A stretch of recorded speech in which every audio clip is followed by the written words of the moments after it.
welcome everybody. I'm Michelle Gay, Executive Director and co-founder of Safe and Sound Schools, and I'm glad that you could all join us on a fun Friday, a busy Friday, and take a little time out to hear about our new program. We're very excited. As you can see, I am joined by our friend David Rogers from Raptor. So I want to welcome David, and I also want to thank David for being with us and for making this webinar possible. So welcome, David. Thanks, Michelle. Raptor's just always been a great fan of Safe and Sound Schools. Y'all been a great partner. And, it's our mission, and we talk about this all the time, is to, make sure that every child, every school is protected every day.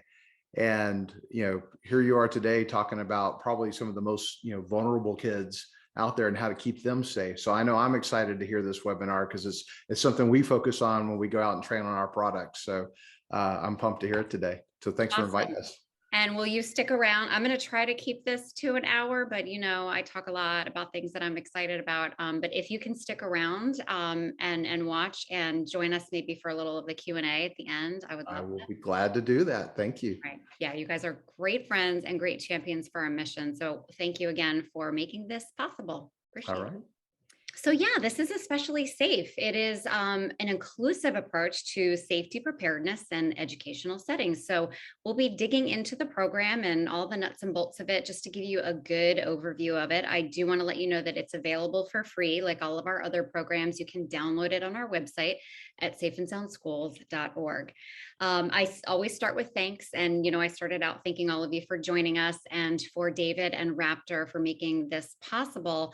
But before we get going any further, there are a lot of people that I want to recognize, too many to go down the whole list, but there are a lot of hearts and hands and minds that went into the creation of this program, and it is only the beginning, trust me. But I want to start out with the Maryland Task Force led by Lee Oppenheim. She is a wonderful partner and champion for the needs of our especially special kids, and works at Ivy Mount in Maryland. So we've been connected for a long time. And this is, many of you know, a dream of mine to meet this need that's been in the field for so long. And years and years and years ago, Lee and I had sort of a meeting of the minds on this. And eventually she began, as she does, just taking charge locally in Maryland and assembling a task force of amazing educators from all kinds of different non-public and public entities and schools in Maryland. So that was our kind of ground level team. And of course, that team grew quite a bit. We have a lot of wonderful people across the country, from various states and school safety agencies, different schools, and folks that really just pitched in and gave us their thoughts and reviewed and gave us feedback, and are going to stay with us as we continue to develop this and develop trainings around it. So I want to thank all those special hearts and hands and minds. And I also want to thank the Jeffco DeAngelis Foundation. Many of you know Frank DeAngelis, former principal of Columbine High School, is a dear, dear friend of ours and part of our organization, and his foundation with the Jeffco schools, the Jeffco DeAngelis Foundation, actually provided the funding to really help us make this happen, make this a reality. So I want to thank those folks too. And let's get started with all of that. With all of that said, let's dig right in. As you know, you can stay connected with us as we develop new pieces of this program and new events, to stay, up to date on our summit, on other webinars, and different tools and resources that we are rolling out. So please do take advantage of all of these channels, all of these ways to stay in touch with us. I want to start with my why. Why especially safe? Why this work? There are so many things that we are involved in as school safety advocates and educators and trainers in the field. But we just kept coming back to this need and kept hearing from folks about, what do we do about our especially special kids? That's what we like to say, because that's what that's how we referred to this little lady, Josephine. This is my daughter, Josephine. Many of you know that we lost Josephine in the tragedy at Sandy Hook School. And many of you also know that she's still very much with us and very much a part of the work that we do at Safe and Sound Schools. And her fingerprints are all over this program, especially Safe. So I want to start out with this positive note and this inspiration, and I hope that you will take it with you as you take this program into your schools. On December 14th, 2012, my family was still living in Newtown, Connecticut. We were about to move to Massachusetts, but we were a month away from that, and my girls were all off at school. It was a wonderful Friday, before the holidays. We were all very excited, and I had literally just gotten, my kids off to school. When I returned, I sat down and I started hearing the phone ringing, and little by little, I started to get the news and began to piece together that something was very wrong at our school. So I took off. I didn't know yet which school there was a supposed shooting at. That's what the message said from our superintendent. But I had gotten in my car and just started on my way, and I ended up following the response vehicles. I passed the intermediate school where my oldest child was. So I knew that my oldest daughter was safe, at least physically safe. And as I followed the responders, I ended up here. And what you're looking at is the volunteer fire station that is, just on the corner of the drive that would take you to our school, Sandy Hook School. So it was already packed. It was already really difficult to find a place to park. But I was able to kind of weave my way through, and my car's actually parked on the right side. It's a gray Honda Pilot on that little drive there. And as I put my car into park, I pretty readily saw something amazing. I saw a line of kids evacuating. It wasn't this line, it was another line, a fourth grade line. And so I immediately knew that my fourth grade daughter was safe because it was her line. I ran up to her and I promised her that she was safe and she could head to the firehouse just like we had practiced. And I would come for her as soon as I could find our little one, her little sister, Josephine. So, quickly I knew that my two older daughters were safe, but finding out where Joey was would be a real challenge that day. It would be, obviously a real hardship to ultimately find out that Josephine, along with 19 of her peers, dear friends, and 6 of our beloved educators at Sandy Hook had been killed. But at the time, I didn't know this. I was very far away from being able to wrap my head around this. I was just obsessed, consumed with this question. What about Joey? How do I find Joey? She's a child who is nonverbal. She's apraxic. She has autism. She has gross motor challenges, as well as fine motor challenges, as well as all sorts of other challenges. And so, I knew it was going to be difficult to establish her whereabouts without adults, the trusted adults that were in charge of her. But I couldn't find them anywhere. So that was making it even more difficult, more stressful. And running through my mind the whole time as I was beginning to learn more and more about what had happened at our school was, oh my gosh, this emergency plan, these practices that we've had in place, they have served my older children well. My oldest was in lockdown. My second daughter was in lockdown and was evacuated from the building safely. But what about students like Josephine, who cannot speak for themselves, who might have difficulty quickly moving or evacuating? All of these questions were swirling in my mind, and panic, of course, was rising within me. We would learn the worst possible news later in the afternoon. This is the moment when my husband finally made his way back from Massachusetts at the new job already. And we began processing the news that 20 children and 6 educators had been killed at our school, in our amazing little town, in our amazing school community. I mean, it was unthinkable. It still is to this day very difficult to wrap our heads around. And there were just so many things, wrong about that day.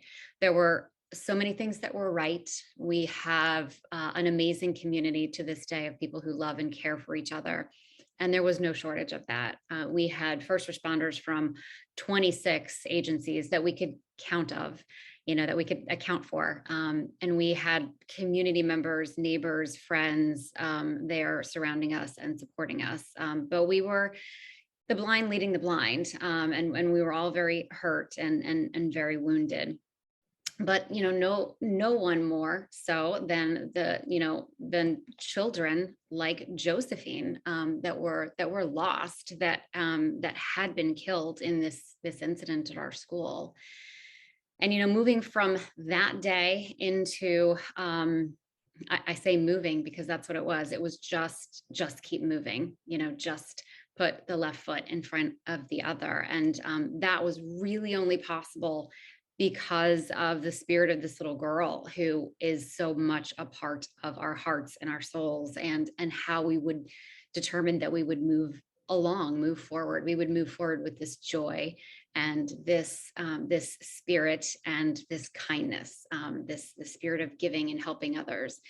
And so many of you who are part of our Safe and Sound Schools community know this. The spirit of positivity that Josephine brings to all of our work, as well as her dear friend Emily, who was also lost in the tragedy, and whose mother, Alyssa Parker, co-founded Safe and Sound Schools with me.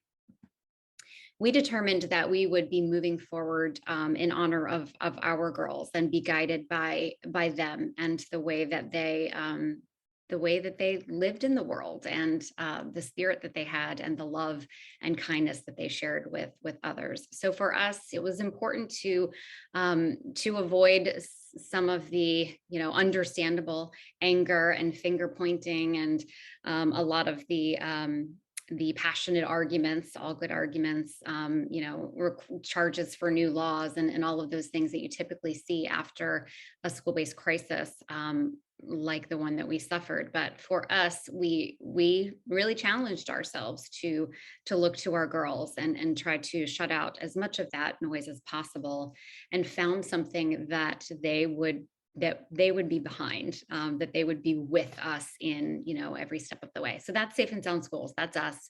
For those of you who are new to us, we provide research-based education, tools, and resources to support crisis prevention, response, and recovery in order to protect every school and every student every day. And that every student every day is really what brings us to talking about this program today. It's big, school safety. It's big. It keeps getting bigger and bigger, and seemingly more complicated in terms of solutions and programs and approaches and ideas. And that's wonderful. That means that we care about our kids as a country, as adults, as community members. But it can be, as you know, very difficult for schools to be able to pull that all together. And so that's what we do with this framework. This is what guides us at Safe and Sound Schools. These are the 6 domains that we have identified as key areas that provide a balanced and comprehensive approach to school safety planning and development. So with this framework in mind, it's about sort of understanding the big picture and then helping our schools to dig down into each of these areas and build out the programs, the resources, the training and education that's required to sustain a program that really does ensure that all kids are safe and sound in school. So as I said, that every school, every student, every day piece is where especially safe was placed on our hearts many years ago. And it's a challenge to meet the needs of typical students, let alone looking at the very special and specific needs of so many of our students, particularly students who may have disabilities. So as we began to look at this problem and really face it and gather together folks to help us look at it, We were not only looking at our own personal experiences, like what we experienced at Safe and at Sandy Hook with my daughter Josephine, as well as other children with special needs in the building. There are a lot of complexities, a lot of things to prepare for and plan for. So, how do we support our school communities in doing that? It's not just us. There are 7,500,000 students with disabilities. And those are just the disabilities that are identified in our school communities. Those of you who are joining us today and are educators or school psychologists or school counselors or parents, you know that there are many children who are only just beginning to go through the IEP process or evaluation or having their needs, really evaluated and discovered and planned for. 97.5% of students with disabilities are in the general education setting, like my Josephine, despite some very profound needs that Josephine presented with. She was in a mainstream typical school. This was a general education school, elementary school, where both of my older daughters went to school as well. And she had a first grade class of typical peers. She was pulled out for her special services, but she had the benefit of growing with a wide variety of abilities and disabilities as well in her class. Staff and visitors are part of the picture too, though. They also come with disabilities, physical disabilities, and challenges that we have to consider in our planning. So there's a lot to think about here. And it's not just because it's the right thing to do, it is also the law. Many of you joining us today know these laws, know these regulations, Section 504, IDEA, ADA, and of course, Executive Order 13347, that really specifies that it's our obligation to tend to the needs of our students, both educationally and physically, making sure that they have every opportunity and they have access to all that they need to grow and learn and be safe in our school communities. And so that is, part of our why. Lots of why there. But what has come from this work are two guides that I'm going to share the contents of with you today. Give you kind of an overview. What we created is a planning and preparation guide and a teaching and training guide, because we really saw that there's a lot to this. It's not enough for the grown-ups to plan and prepare. We need our students, we need our school communities to be taught and trained and prepared as well. And of course, as with all younger students or early learners, especially children who are especially special, like Josephine, we're going to have to put a lot of thought and care into how we prepare, how we teach and train our children, to make sure that we are making them feel empowered and safe. And the last thing, of course, we want to do is make anyone worried or anxious. So these are the two key features or assets of our program. So we're going to start with the planning and preparation guide and give you a little overview there. The main contents of this guide are some key considerations for planning teams. Planning teams are our chief audience here, a multidisciplinary school safety planning team. We are going to talk today about the 6-step planning process, which is in this planning and preparation guide, the team's framework for that planning. And we're also going to talk about something we developed called an individual safety plan. Again, those of you who are educators will be very familiar with individual education plans. This is a little bit similar to that. It's a little bit less complex, but nonetheless, it provides that guide, and it helps our teams to make sure that they have thought of everything, planned for everything that they possibly can to prepare and support a child in times of crisis. So let's start with the key considerations. When you do bring your planning team together, some things to think about as you are planning for the needs of individuals with access and functional needs, or as most of us say, special needs. We want you to ask the experts. And of course, there are a lot of experts on this call. There are a lot of experts in our communities, folks with letters after their names that represent their education, their training, and their expertise. But what we're talking about here as well, in terms of experts, are the very people who may have these special needs, whatever they may be. So if we can ask our students, if we can ask their families, if we can ask the educators and the paras and the folks that work with them what those needs are, then we can really get down to some of the specifics and make sure that everybody feels comfortable and safe. Of course, we have to think and plan ahead. We learned very painfully, and unfortunately, we're not the only ones that have a story of loss or tragedy or trauma, because often when it comes to individuals with special needs or access and functional needs, the thought is, we're going to put the sort of one size fits all plan in place, and then it'll be up to the para or the aide or the adult in charge to just kind of like wing it in the moment. And of course, that is not realistic, and that is not a safe option. So we want people to be thinking and planning ahead on a beautiful blue sky day like I'm having here today.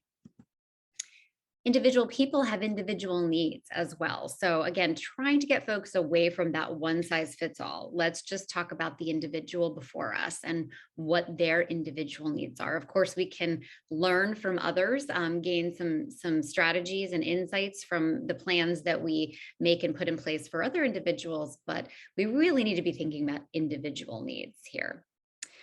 We also want to leverage the existing planning opportunities that are already in place, like perhaps, an annual team meeting, placement meetings that take place when we're planning our classes and our schedules in schools, 504 planning meetings, IEP planning meetings, safety support team meetings. All those things that already are in place are a great opportunity for us to do this work. So we don't need to make something new. We don't need to add to the plate. We need to take advantage of some of those moments that we already have. And of course, remember that needs change. The needs of a student or a staff member or a community member that may be on our campus at any given time, those needs are going to change. They may be less, they may increase as time goes on. So we will certainly need to come together as a team and talk to that individual and make plans and adjustments to our plans together. And we must train and equip staff to enact the plan. The plan really is only going to be as good as the level of preparation and training and familiarity that we give the folks who are going to be in charge of carrying it out. So we want to make sure that they have everything that they need, that they're comfortable with it, and they have the adequate training to be able to carry out that plan should there be a crisis. Also want folks to remember that adults need to be in charge of this work, not students. It is very tempting to put some of this responsibility on students via a buddy system. Whenever we're going to do a fire drill, Johnny, you're going to be in charge of making sure Susie gets out, that kind of a thing. We see it all the time, and that's of course just a well-intended idea. We want our kids to take care of each other and look out for each other. But when it comes to crisis and crisis planning, it's a very unfair burden to put on a child, that they would ever feel responsible for the safety of another child. And we know, unfortunately, that, post crisis, a lot of our students have long-term trauma or guilt or pain related to not having been able to save or help, another student, let alone a student who may have complex disabilities. So we want to avoid that temptation. Of course, we're all going to help each other as best we can in crisis, but we are not going to assign responsibilities to minors or to students in crisis. And ultimately, we want to remember this here, that equal opportunity and equal access is going to be safety for all. So when we think about equity, oftentimes we're thinking about that in terms of education and opportunity. We need to be thinking about that in terms of safety as well. We want all of our students, all of our staff members, all of our community members to have that same opportunity and access to safety and safety training that meets their needs. So, having shared all of that, what we do to guide our teams through this process, through this work, is something we call the inclusive safety planning process. So, it's 6 steps. You're going to gather your team, that multidisciplinary school safety team, together identify special needs that might exist in your community. And once those needs or individuals might be identified, then build individual teams around those folks to help create an individual safety plan. And then, of course, share the plan. And then, of course, review and adjust the plan. So it's a pretty simple process, but laying it out like this is very helpful for our teams in making sure that they know where they are at any given time in the process. So, step one is gathering that team. The team that plans all things school safety in your team is often referred to as the multidisciplinary school safety team, or we hope, because we don't want safety resting on just one person's shoulders, like just the SRO or just the principal, or the assistant principal, or 911. That's not a plan, right? So we want to make sure that we have lots of different perspectives and backgrounds. We have a diverse team in terms of background and perspective and discipline in our school. So that team, whoever they may be, and hopefully there are at least 3 people on that team. Or we'd like to see you build it out even more. But that team, that planning team that plans all things school safety, is where we'll start. And we'll share this framework with the team. So there's that 6 step process. But when they get down to the actual identification of needs and creating an individual safety plan, they're going to need something to guide the work. So what we have developed here is something we call the team's framework. Easy to remember because we're talking about teamwork when we're talking about school safety. But each of those letters are part of an acronym, and T stands for transportation and mobility. That would be a support category. So every letter represents a category of support that we want to consider. The E is for emotional, mental, and behavioral health considerations and supports. The A is for auxiliary communication supports. The M is for medical health supports, and the S is for security and supervision.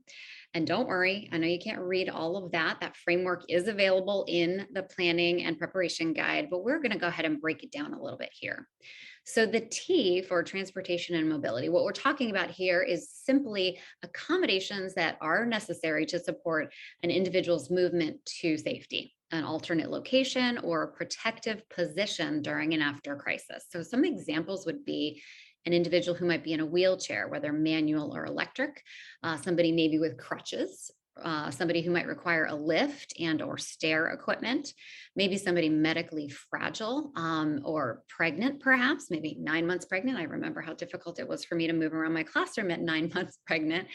So really anybody who has anything that might make it a little bit difficult to move around quickly or get into a protective position. And certainly my Josephine, with some of her gross motor challenges, as well as the cognitive challenges that she had, would have been somebody who would have required some of this assistance.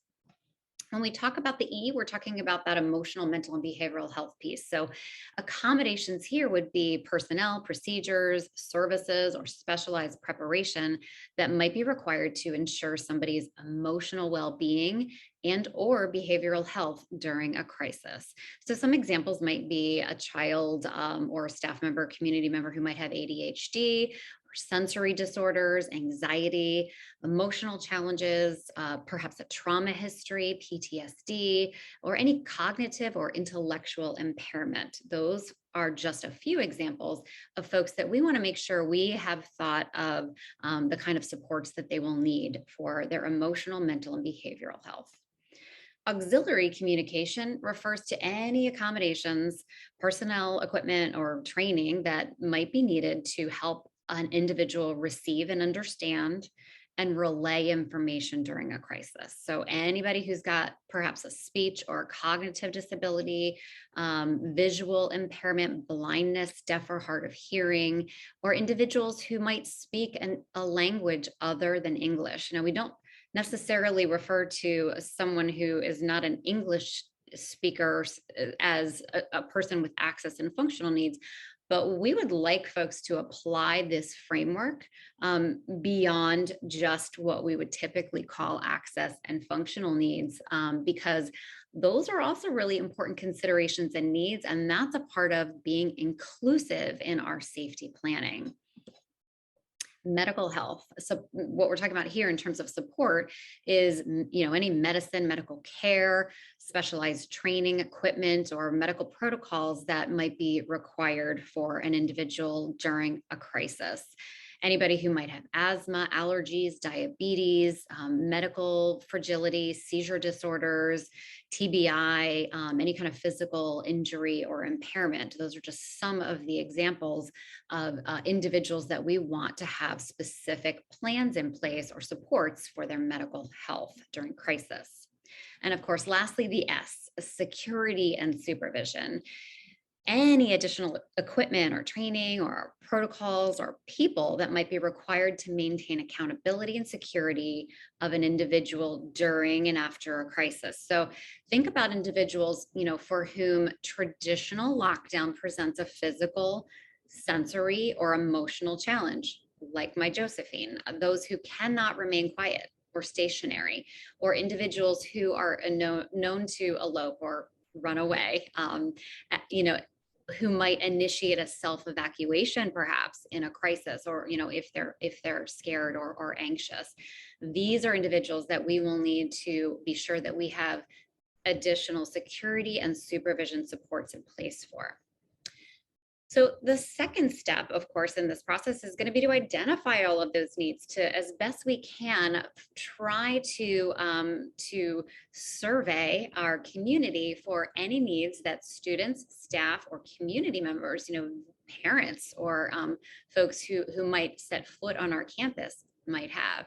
And so, as I said, surveying is a great way to get a hold of that information.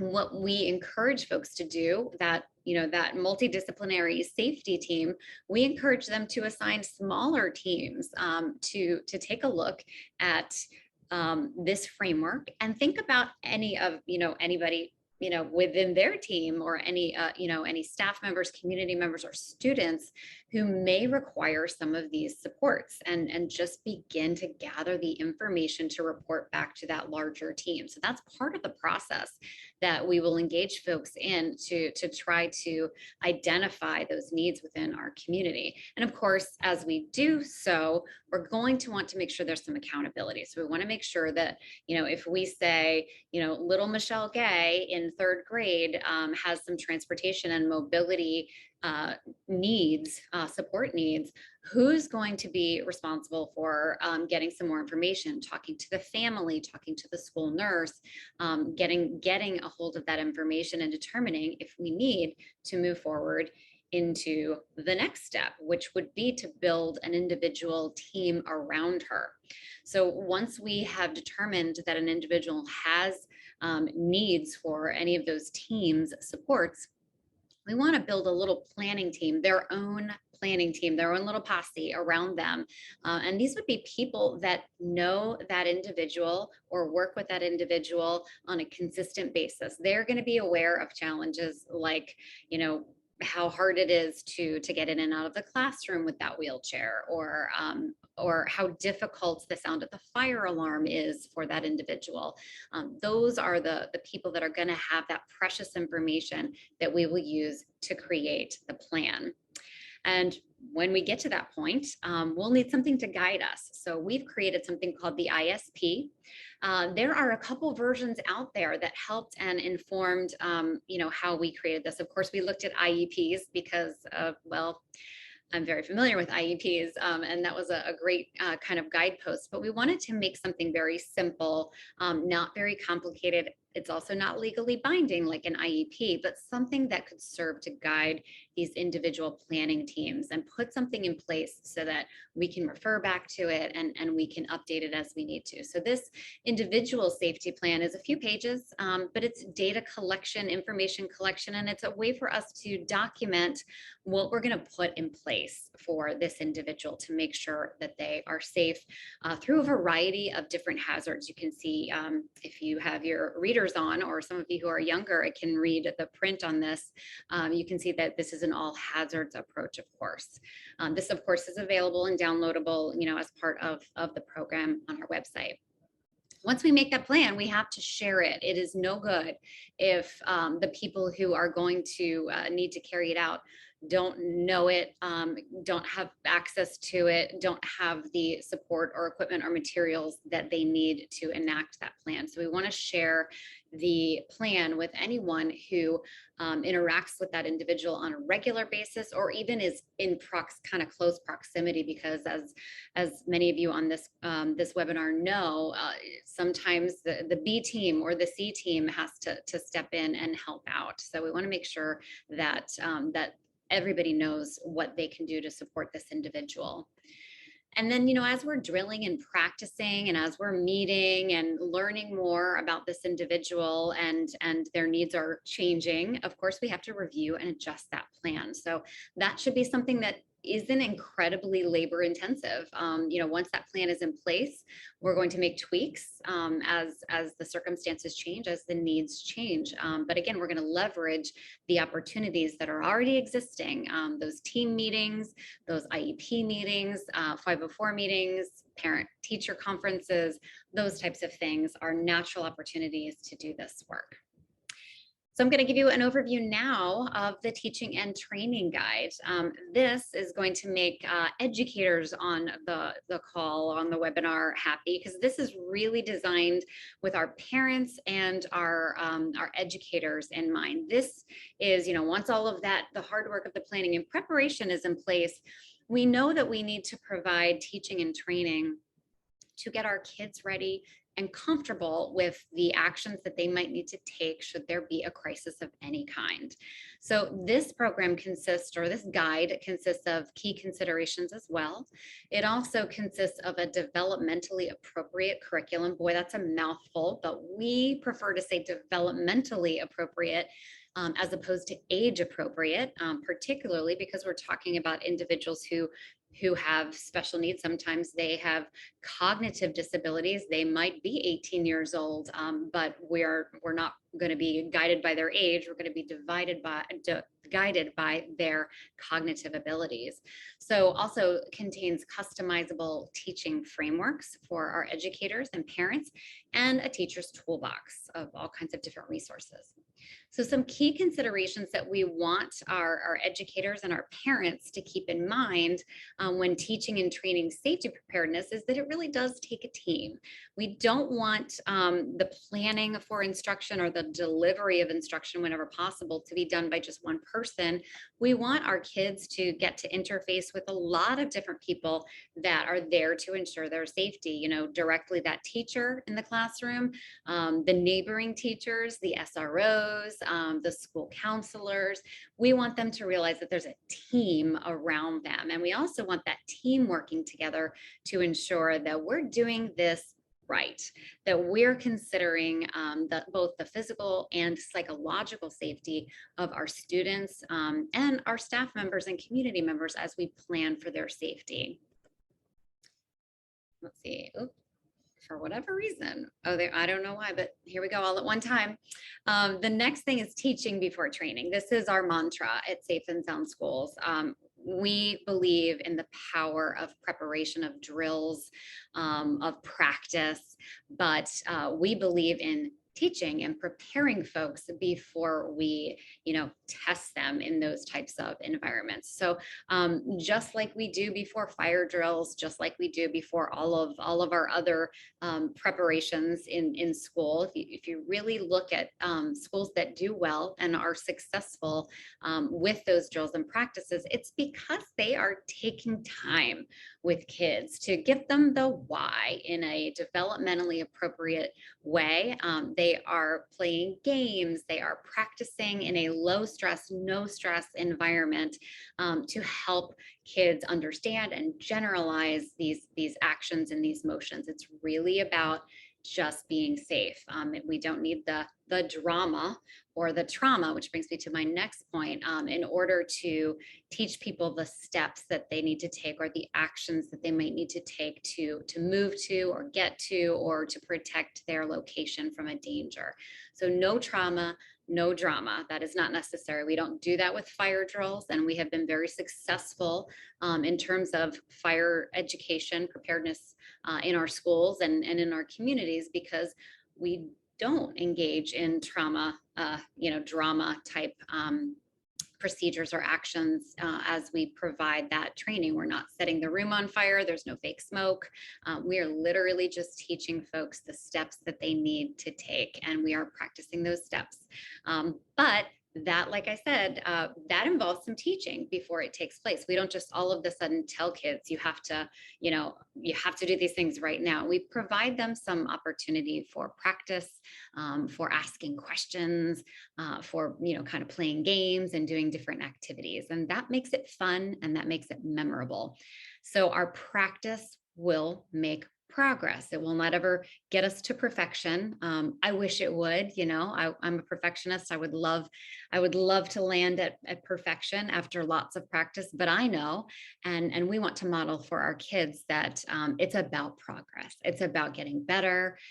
And that's why we practice. We're never going to be perfect, but we always want to be improving. We also want folks to remember to tailor their teaching. I can't say it enough, but there is no one size fits all. Our educators on this webinar know how very important it is to differentiate our instruction for the needs of different learners. We want to do the same thing when it comes to teaching and training safety preparedness. We have to think about who we're teaching and what works well for that individual or that group. And we want to remind folks the why behind this. These are safety skills that we're talking about, and they are life skills. You may never need to use any of your stop, drop, and roll, or any of these procedures or practices that we put in place, that we practice, that are part of our teaching and training in school. You might never need to use those here in the schoolhouse. It's likely for most students that they won't, other than a false alarm fire drill. A lot of these are procedures that they just won't need to tap into during their school career. But they might need these general life skills at the grocery store, at the movie theater, in the house of worship, or out in the world. And just to look at statistics, and what we're dealing with in terms of a society, in terms of violence and disaster, will point to that fact very clearly. We ask folks to remember as well, location, location, location, right? So a lot of the lessons and the lesson frameworks that we're providing here, we selected kind of the biggies, the big types of, or the most common types of crises that school communities might face. But, there will be, for other school communities, very specific lessons around tsunami preparedness, around any kind of flooding, or various types of hazards that might be specific to your location in the country. We want folks to use these frameworks, be inspired, and create lessons according to what their needs are, geographically, or maybe just their setting, urban versus rural versus suburban. And so we're going to also prioritize the trainings that we give, the teaching and training activities that we do, according to what is most likely. So, for example, we will probably not in Iowa be seeing our educators spend a whole lot of time, anytime at all, probably on something that involves tsunami safety. Those types of things are probably not going to be things that are going to make the top of the list. So considering location. Considering words it's also so very important. And again, there are many educators I see that have joined us here today. So the words we use and how we talk about safety and safety preparedness, those words are so important to our kids, so important to how they can accept and retain this information and how it can make sense to them. So we want to avoid words like, bad guy, disaster, and even words that might evoke scary images like run and escape and those types of things. And of course, we also want to try to use words that are developmentally appropriate. So we want to use words that our kids will understand. We want to keep it simple. It should be so simple how we explain things that anyone can understand and get right to the point of it. So keeping our messaging tight, keeping our words very simple and empowering, those are all really important things for our young learners. So let's talk a little bit about this developmentally appropriate teaching and training. What does that mean? That really just means, many of you know the term age appropriate. We're asking you to think a little bit beyond that. What is appropriate for a child's developmental level? So we're asking you to think about their cognitive abilities, their physical abilities. What are they physically capable of doing? And we want to make sure that we are lifting them up as best we can, providing them access to safety and those safety skills. So we ask folks to think of it in this way. It's like a ladder. So the developmental levels of readiness and awareness will start with that age idea, right? Because that's a construct, that's a place to start. So you see here on this ladder that we have youngsters at the bottom, those early levels, and then we have professional adults at the top.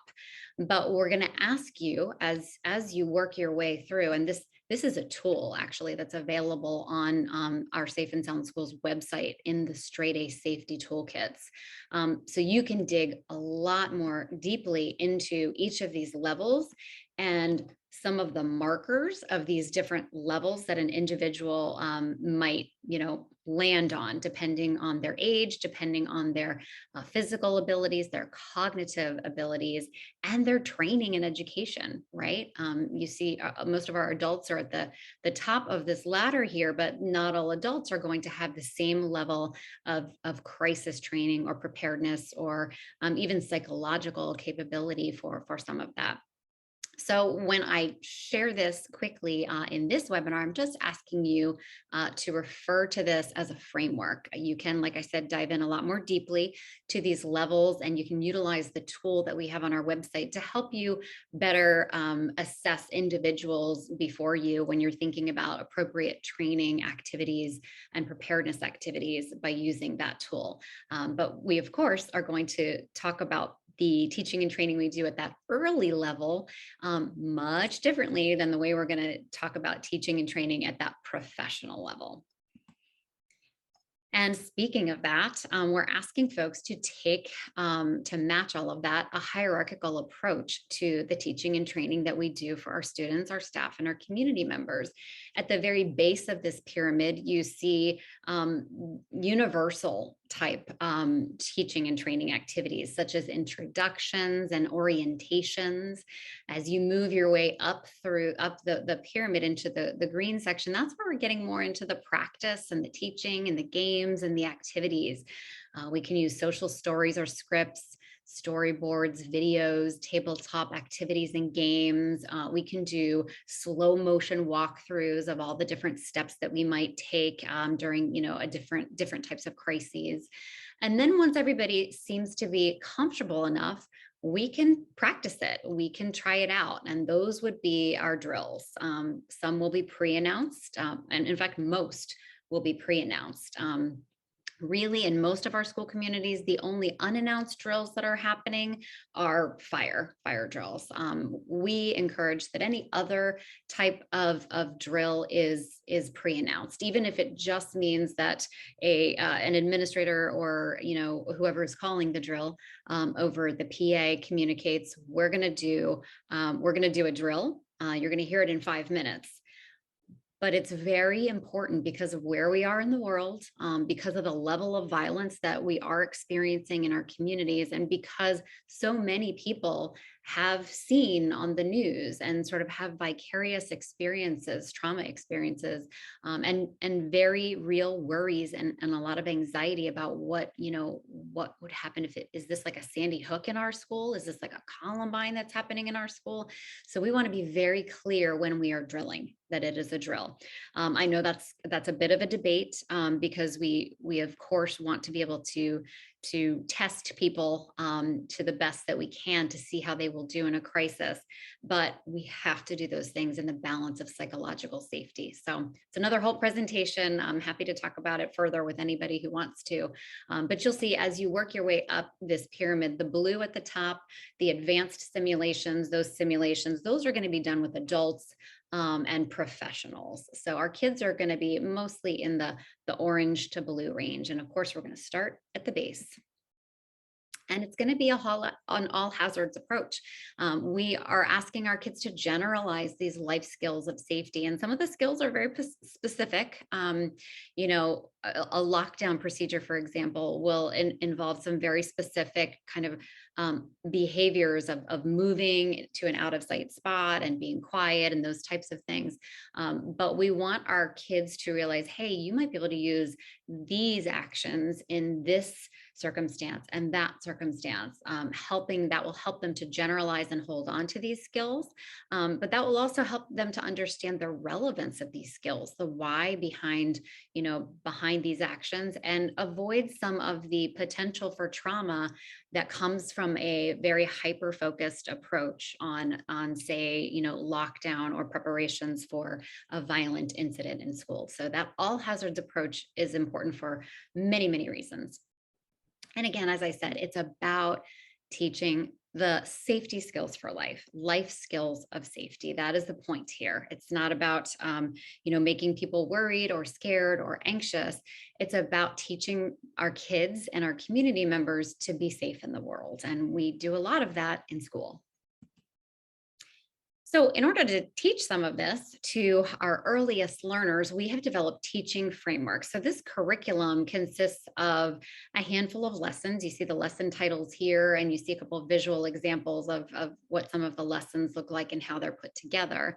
They cover kind of an introduction, a why, the why of all of this work, and perhaps this unit of study that we will be engaging in together on our journey, our learning journey, is that we want you to be safe to be yourself here at school. So this is why we'll do this work. That help is all around me, that you're not in this on your own. All of your teachers, school resource officers, the principal, the school psychologist, the custodian, we want our youngsters to know that there are a lot of people who are all around at all times to ensure and help them be safe, even in a crisis. I can speak up for Safety Talks about helping our kids realize that they're part of the process. And if something doesn't look right, smell right, feel right, they can speak up and how to do that. Telling, not tattling. I know some of you elementary educators are chuckling a little bit, but it's an important one for a lot of our kiddos. They need to know the difference between telling and tattling. Fire safety, of course, wind and weather safety, people and animals safety. This is how we are kind of encasing the very difficult topic of violence for our students and lockdown preparations, how to be safe around people and animals who may be unsafe or acting in an unsafe way. And of course, earthquake safety for a lot of our school districts. This is very important. So those are the biggies, from fire to wind to people to earthquakes. But we've got a lot of teaching and training and context that comes before those. And each of these frameworks consists of a lot of different activities, enrichment activities, assessment activities. So it's really kind of more of a menu for our educators. But these have all been organized according to a very specific curriculum framework design. Let's see, instructional design backwards is kind of the idea. that getting kids to have this kind of acquisition model of learning is how we have put this together. So those are all available for folks to dig into, to gain some inspiration from. And I have talked as fast as I could to just give you, the overall gist of what is in store for you via these guides and these tools. But what I would like to do now is take a breath and allow you all to ask some of your questions. I'm going to invite David back as well to join the conversation, share some takeaways, some thoughts, some questions. And as many of you know, many of you who are part of our Safe and Sound Schools community, the work is never done, right? So this is just the beginning of Especially Safe. We are very eager to improve it, to grow it, to make it what it needs to be to help keep all kiddos safe. So welcome back, David. What'd you think? That was great. I got to tell you, I was looking at the last part of that presentation where you were hitting the teaching framework and you had the people and animals part, and it made me think, Raptor actually has the ability to customize alerts, and we track all the alerts, and we've actually had a school that's fired off a shark on the practice field 5 times this year. So we're still trying to figure out what that is. Oh my So, gracious. but they Well, have it in there. and it's a good place to start for a lot of our kids. That's what we used to say at Sandy Hook School. We would, there's a skunk on the playground, there's a bear, and we really were talking about skunks and bears, and those things were real for us. And many of the folks joining us today have animal issues as well. There's often that stray dog that keeps visiting school. So we talk a lot about, safe and unsafe animals on campus. So it's a nice entry point for the conversation about people that maybe don't belong here or might be unsafe. So that's how we have put that. But yeah, shark, that's a new one on me. I don't That know. was a new one on us, but I know when we go in and we train on reunification and with our emergency management product, we talk about a lot of this, and we make sure that this is a big part of our training to understand. Hey, it's not one size fits all. You've got to be able to handle all the different things that are going on in an emergency. For every different level of development for you. I'm glad you mentioned visitors and volunteers on the campus, because being able to flag if there's special needs required there. So that's all important things that I think everybody has to think through when they're building these plans. Yeah. And I think, so often the plans that we put in place, they're not making it to the level of the people who are involved, the kids, the teachers, the community members. So a big part of this program is making sure that everybody has the information and the teaching and the training that will go into this, as well as all of that planning and preparation, which is so important and really does need its own operation and flow and organizational structure. So yeah, lots to think about, but hopefully we have started putting it all together for folks. Betsy has chimed in with a little question about if we will be sharing this PowerPoint with participants. She would like to share it with her admin and see if they can get it going in their schools or their BOCES. So short answer is yes, we will be archiving this whole presentation. It will live on our website, as well as, of course, all of the resources. So just if you don't already subscribe to Safe and Sound Schools newsletter, you can do that on our website, and you will be kept up to date, up to speed with some of these resources, and when the webinar is up on the website as well. And Brian Clayson is asking, were special education folks, administrators involved in the creation of this framework? The short answer is yes. I am a former educator and special educator.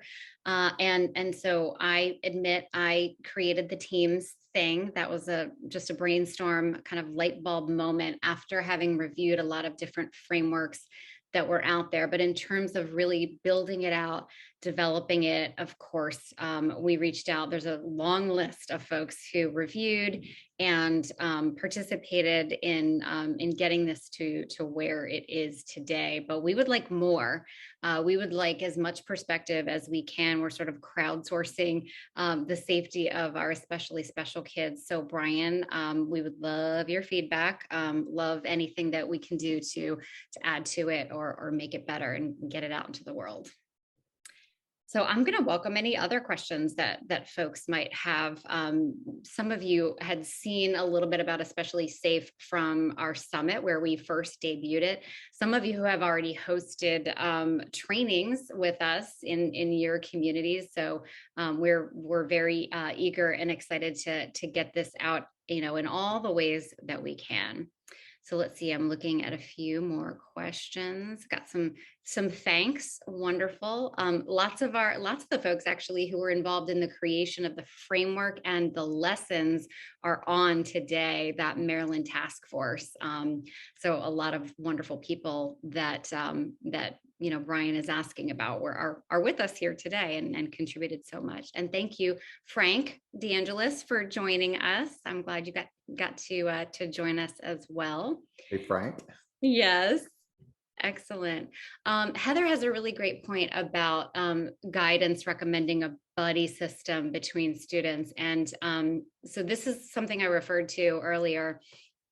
I, as a teacher, certainly am dating myself a little bit, but was, a few years back, I always took advantage of the buddy system. If somebody needed to go to the health room or the bathroom or the buddy system has its place, and it really can help students in a lot of ways when it comes to safety.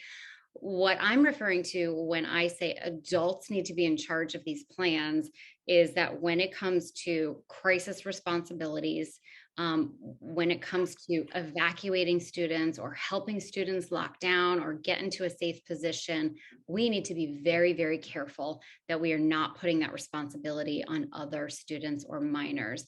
That is a very, very heavy responsibility, and one that, a lot of our students who weren't even assigned that responsibility during a crisis are walking around with pain, with trauma related to the guilt that they feel because they weren't able to help a friend.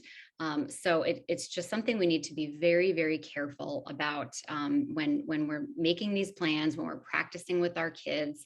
Let them know that the adults are in charge. Of course, we're all going to help each other. That's what we do. We love and care for one another. But it is an adult responsibility to make sure that everybody's out or everybody's in position. Those types of things are adult responsibilities. So thank you very much for that question.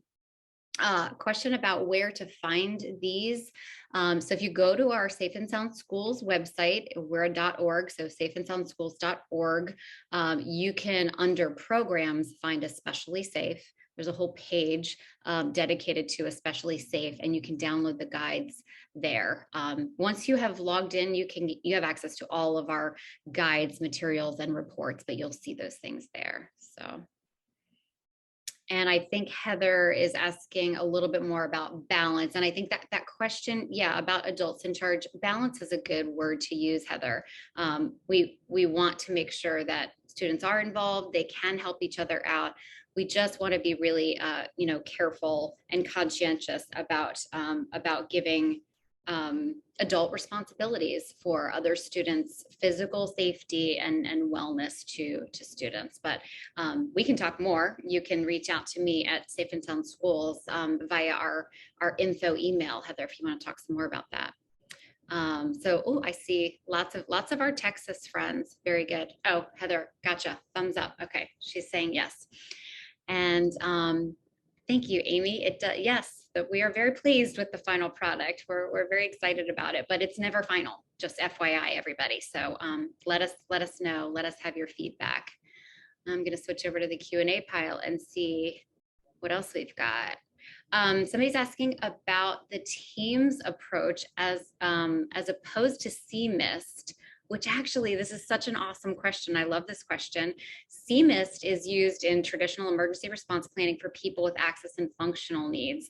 And I looked at CMIST, and I love CMIST. It's letter C, MIST, for those of you who might be unfamiliar with it. Definitely take a look at it. It is a wonderful body of work. We created teams to really help sort of the everyday layperson, if you will. And when our Maryland task force sat down to really try to dig into this work, we started listing like every possible consideration, disability, need, support need. And as you can imagine, that list got really big and really unmanageable really fast. So, in fact, David, I was thinking maybe you could have helped us make some kind of fancy technology matrix or something for it. But Probably. then I went home and I thought, okay, there's got to be a way for us to organize those specific needs into no more than 5 categories that will be easy for our everyday K-12 educators to be able to utilize. And that's where teams came from. As much as possible was trying to keep very ordinary language and harken back to the fact that this is teamwork.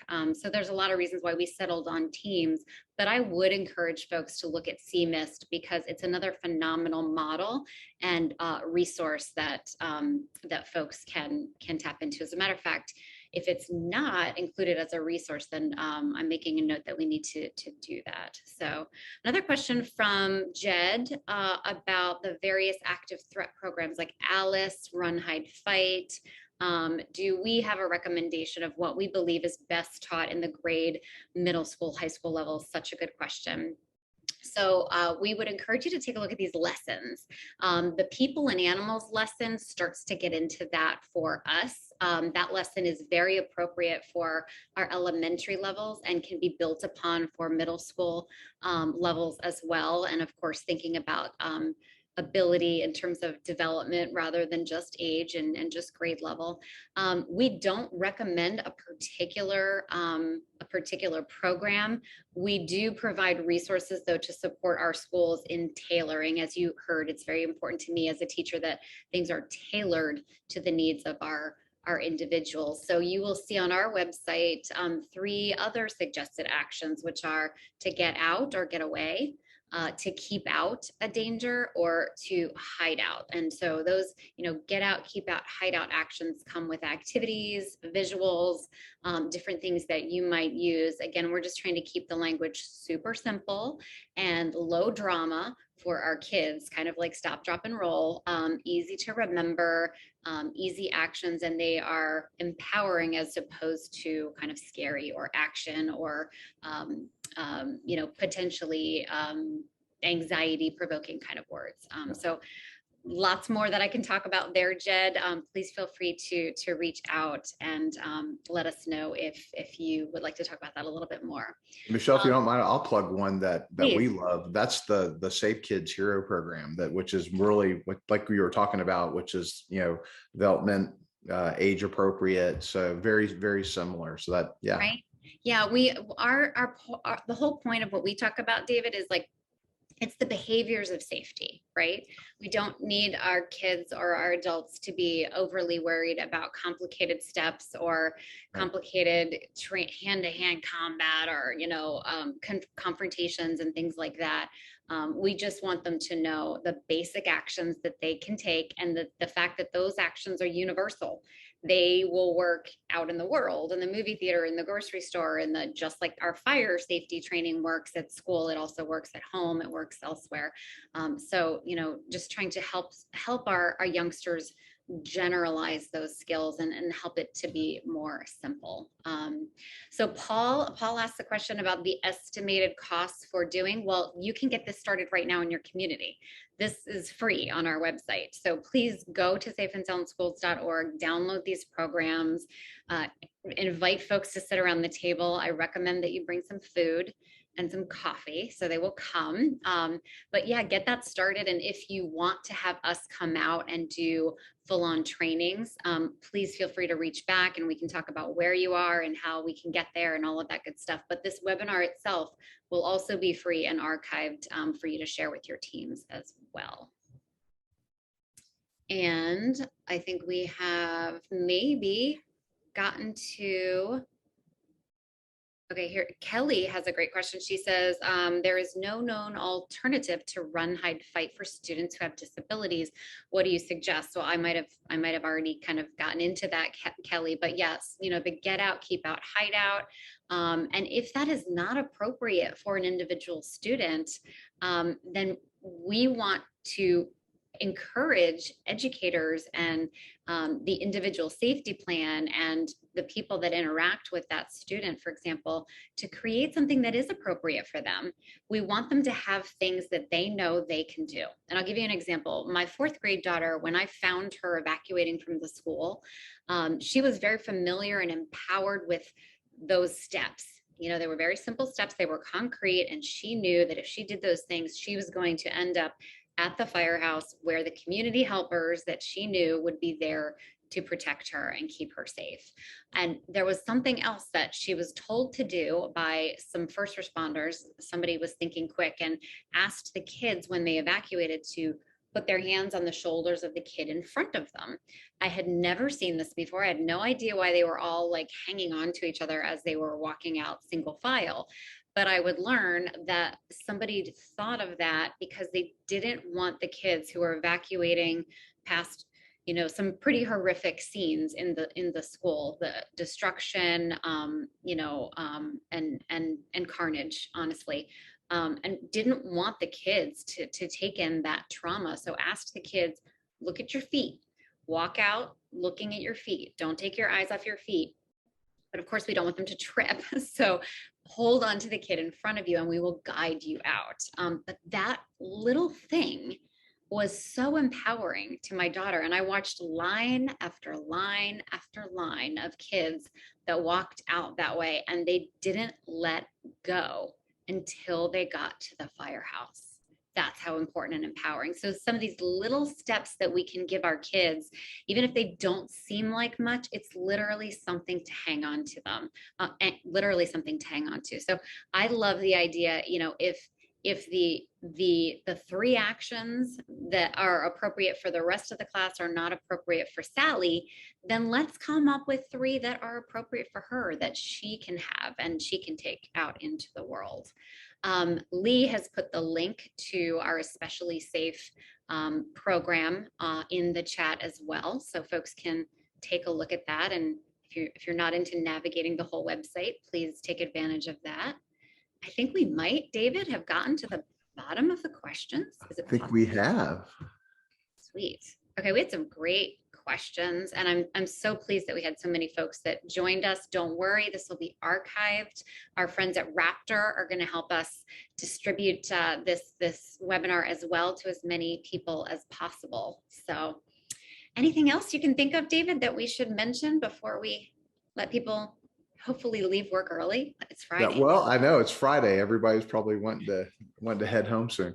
You know, I think it's just always be planning, always be thinking about safety. You know, a lot of times you hear folks say safety is number 1, but it falls to the bottom of the list, right, on your day-to-day stuff. So I think just stay conscious of it, and if we do, we'll keep everybody safe.